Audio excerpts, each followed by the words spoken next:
Sekitar tahun 510 sebelum Masehi, Kroton mengalahkan dan menghancurkan wilayah Sibaris. Ada anggapan bahwa kemenangan Kroton atas Sibaris dikarenakan ajaran Pythagoras yang menekankan pengabdian dan pertarakan. Setelah mengalahkan Sibaris, beberapa warga penting di Kroton mengusulkan penetapan sebuah konstitusi demokratik. Akan tetapi, kelompok Pythagoreanis menolak usulan tersebut. Penolakan kaum Pythagoreanis membuat para pendukung demokrasi geram. Akibatnya, pendukung demokrasi yang dipimpin oleh Kilon dan Minon menggerakkan rakyat untuk menentang Pythagoreanis. Amarah rakyat tampaknya tersulut akibat hasutan bahwa kaum Pythagoreanis akan mendirikan sebuah tirani.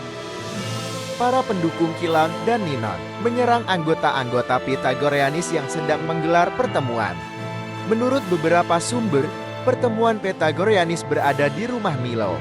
Dan menurut sumber lain pertemuan Pythagoreanis berada di tempat pertemuan lainnya.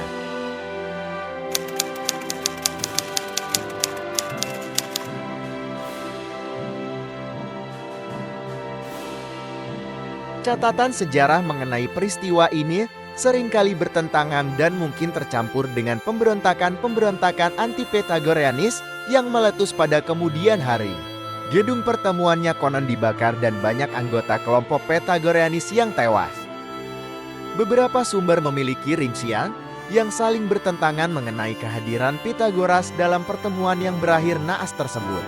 Dan kalau memang Pythagoras hadir, sumber-sumber ini tidak senada dalam menjelaskan lolos atau tidaknya Pythagoras dari tragedi tersebut. Dalam beberapa sumber kuno, Pythagoras tidak hadir dalam pertemuan ini. Ketidakhadirannya dikarenakan dia sedang berada di Delos untuk merawat Pherekides yang sedang sekarat. Menurut cerita yang ditulis oleh Dikaiarchos, Pythagoras ada dalam pertemuan tersebut dan berhasil lolos, dan ia bersama dengan beberapa pengikutnya melarikan diri ke kota Lokris dan memohon suaka, tetapi permintaan mereka ditolak. Mereka lalu mencapai kota Metapontum dan bernaung di kuil Musai hingga akhirnya mereka menjemput ajalnya di tempat tersebut setelah kelaparan selama 40 hari.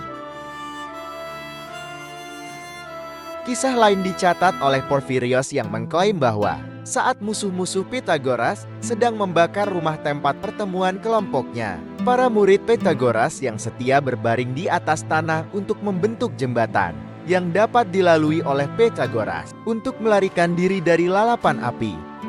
Pythagoras berhasil lolos, tetapi kematian murid-muridnya yang tercinta sangat meremukkan hatinya hingga ia akhirnya bunuh diri. Legenda lain diceritakan oleh Diogenes Laertius dan Iamblichos.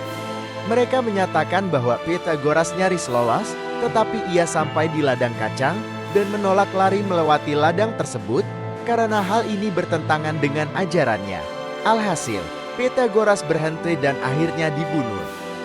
Kisah ini tampaknya ditulis oleh Neanthes, tetapi agaknya yang ia ceritakan adalah para anggota Pythagoreanis dari masa berikutnya dan bukan Pythagoras sendiri.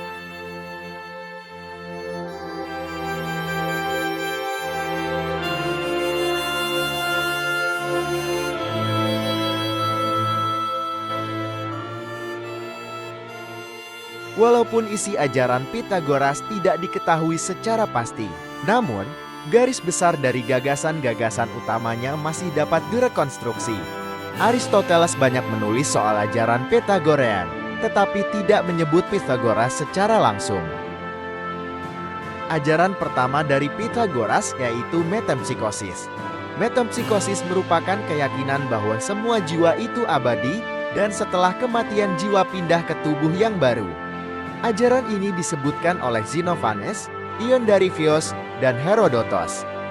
Namun, mekanisme atau cara jiwa berpindah ke tubuh lain tidak diketahui secara pasti. Selanjutnya, tokoh yang bernama Empedokles menyinggung di dalam salah satu puisinya bahwa Pythagoras mungkin pernah mengklaim mempunyai kemampuan untuk mengingat kehidupan-kehidupannya yang sebelumnya. Penulis biografi para filosof Yunani yang bernama Diogenes Laertius melaporkan kisah dari Herakleides Pontikos yang menyatakan bahwa Pythagoras memberitahukan kepada orang-orang mengenai 4 kehidupan yang pernah ia jalani dan yang ia ingat secara rinci. Ajaran Pythagoras selanjutnya adalah mistisme dan numerologi. Berawal dari konsep keselarasan benda langit, yang menyatakan bahwa planet-planet dan bintang-bintang bergerak sesuai dengan persamaan matematika yang sejalan dengan notasi musik, sehingga menghasilkan simfoni yang tidak terdengar. Menurut Porphyrios, Pythagoras juga mengajarkan bahwa ketujuh musai sebenarnya adalah 7 planet yang bernyanyi bersama.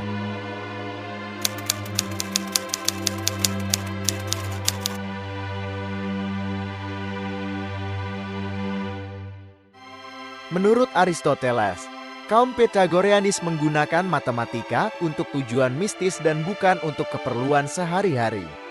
Mereka meyakini bahwa segala sesuatu terdiri dari angka. Angka 1 atau monad melambangkan asal mula segalanya. Menurut Pythagoreanisme, monad merupakan istilah untuk ketuhanan, atau yang ada pertama, atau totalitas dari seluruh yang ada. Bagi para penganut Pythagoreanisme, rentetan angka yang ada berkaitan dengan objek geometri dan juga kosmogoni.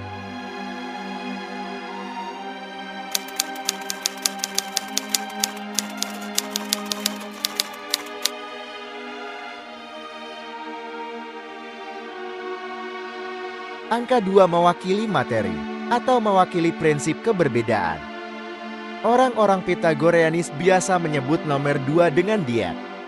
Hal ini selaras dengan pendapat filosof Neo-Pythagoreanisme yang bernama Numenios dari Apame yang hidup pada akhir abad ke-2 Masehi.